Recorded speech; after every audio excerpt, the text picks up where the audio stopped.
নমস্কার। কবি অন্নদাশঙ্কর রায়ের কবিতা বর্ষার দিনে। শন শন হাওয়া বয়, এই আসে বৃষ্টি, দরজা জানালা খোলা, ভেসে যায় ছিষ্টি। তারপরে রোদ উঠে, আহা সে কি মিষ্টি। আবার ঘনায় মেঘ, জোর আসে বৃষ্টি। ঝাপসা দেখায় সব, যত দূর দৃষ্টি।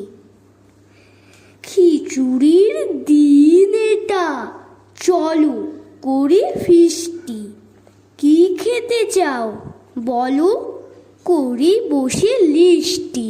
নমস্কার।